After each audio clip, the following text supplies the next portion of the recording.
Happy Monday. Welcome back. I'm Rita Ernst. I am the author of Culture Impact Strategies to Create World-Changing Workplaces and Show Up Positive. And we are talking about our culture hero, Show Up Positive, Repair Your Culture Sparks. And today's spark is about forgiveness as a team value. And let's talk about why this is so important. And I know it's the 1st of July, it's a holiday week in Canada, it's a holiday week here in the US. So if you've already headed out and you're catching this on the replay, just hashtag replay. If you're here live, jump in the comments. If you have a question, let me know. But let's talk about forgiving as a team value. And I want to share a story with you.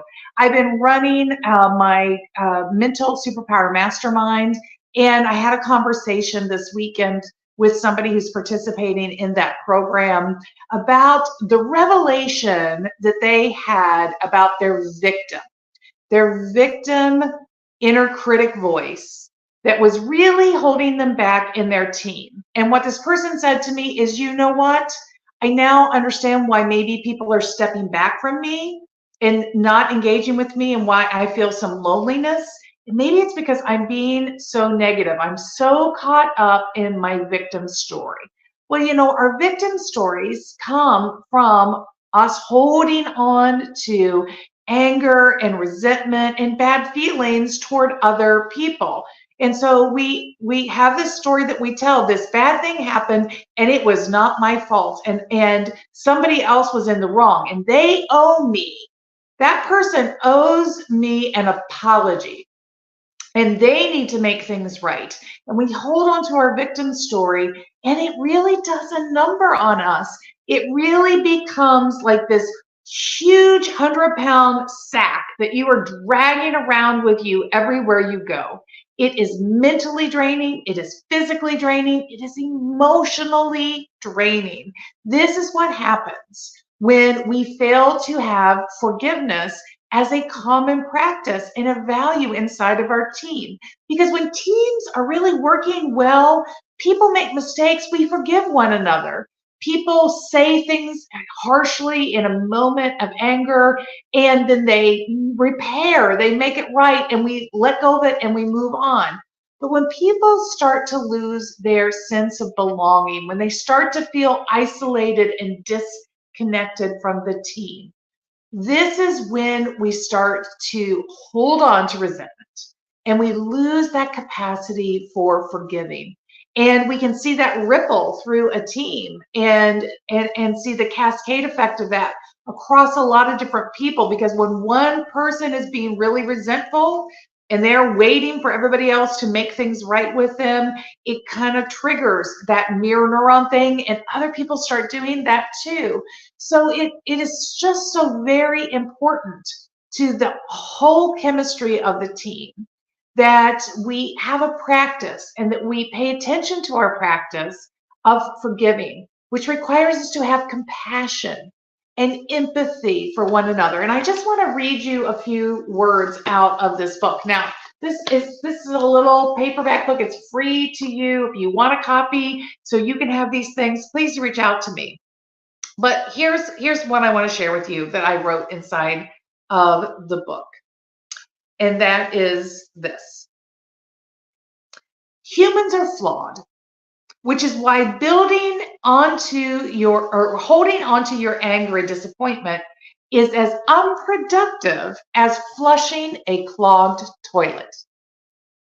Now, just think about that a minute. Think about that in the context of your team. When you are holding on to your anger and your resentment, your sense of being treated badly, of being wronged by other people, are you doing the equivalent of flushing the clogged toilet and just allowing the feces to overflow and get all over your shoes and your feet?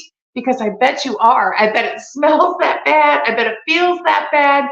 This is like the perfect analogy. And here's what I want you to understand. There's a distinction between forgiving, which is to pardon people and to release, and I'm going to give you an even better definition, and absolution, absolving somebody to free them of guilt, blame, or consequence. So when we embrace forgiving as a core value, we're not saying we're absolving people of all the wrongdoing or that they don't need to make things right. What we're saying is this: forgiveness, and this is from Fred Luskin, who ran the forgiveness study at Stanford University. Forgiveness is letting go of the idea that something will change. Think about that. You're dragging around this 100-pound weight. You're flushing that toilet, and the feces are running outside of the toilet bowl, all over the floor and all over your feet. But what if you let go? What if you let go of the idea that things are going to change? So there's an acceptance that you're having. And so you can say, I feel angry. I feel betrayed. I feel whatever it is. And it's okay that I feel this. And a lot of people in my situation would feel this too. That's this wonderful thing that I just learned from the keynote at the IWL conference. One of the powers of accepting is connecting to our broader humanness and saying, you know what, this is a normal human feeling. Others who've experienced the same thing feel this way too. And now I'm just going to let go of my expectation that anything is going to change. I'm releasing myself from that. And that's going to allow me to put that weight down, to stop flushing that toilet, and to move on. So many people struggle with forgiving when we feel like we've been wronged. And it is the story we are telling ourselves. It is not just about the feeling, it is those feelings turn into thoughts, and those thoughts and feelings turn into action. So when we're thinking, this person owes me an apology, I'm not the wrong person here. When your victim is telling you that you don't belong because this person is causing the problem, and they're making you powerless, and you're not powerless in this situation. Victims are powerless, and I guarantee you, you are not powerless. You may not be at fault, but you are not powerless, because you don't have to let this moment define you. You can move through it and past it. So here are some questions to contemplate. Number one, in the context of how do you make forgiving a value that gets lived every day inside of your organization, here are the things I want you to think about. How can I find the gift in errors? So many times, whether the error is a task thing, or whether the error is a relationship thing. Maybe somebody falsely accuses you. Maybe the error is that they speak to you harshly because they're having a bad day. How can I move past that moment, and how can I find the gift? Maybe you are flexing your muscle. You're building your muscle of forgiveness, of letting things go, and that's the gift there. Number two, when have I received forgiveness? Reminding yourself, see, there is this thing that we do, it's a psychologically known thing, where when we're looking at a situation as it relates to us, like yelling at a coworker when you're frustrated, you self-justify.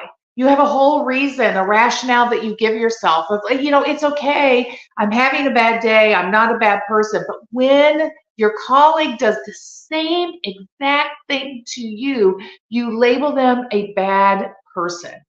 You don't think about that context that is happening around them. So we all have this nature to do this. It's part of our humanness, right?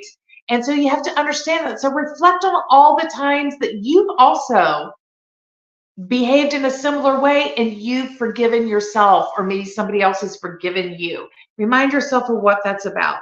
Number three, ask yourself, how can compassion help our team?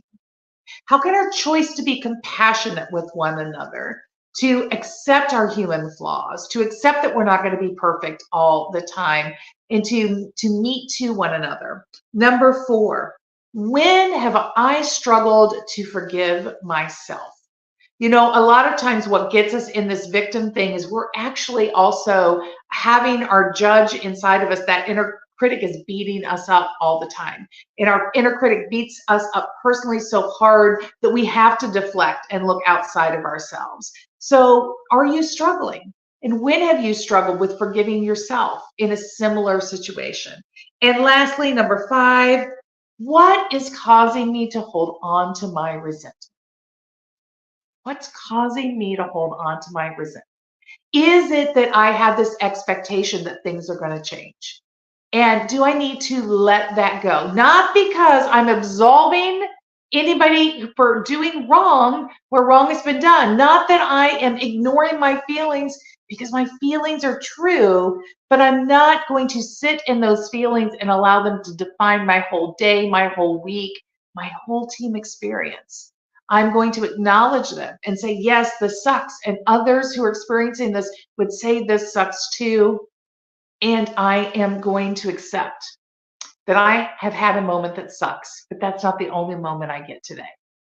I hope this gives you some ideas about how you can continue to cultivate forgiveness inside of yourself and inside of your team as a value and a norm of the way, because our ability to forgive one another is monumental in our ability to maintain that belonging, that connection that we need inside of our teams. If this is the Monday Minute, thank you for joining me. I hope you will share this with another friend. It is a holiday week. Enjoy your holiday this week, and I'll see you back here next Monday. Let's see. Let's preview. What is our next word? Healthy. Our next word is healthy. We're going to talk about how we can be healthy and what it means to be healthy at work. I'll see you then. Bye.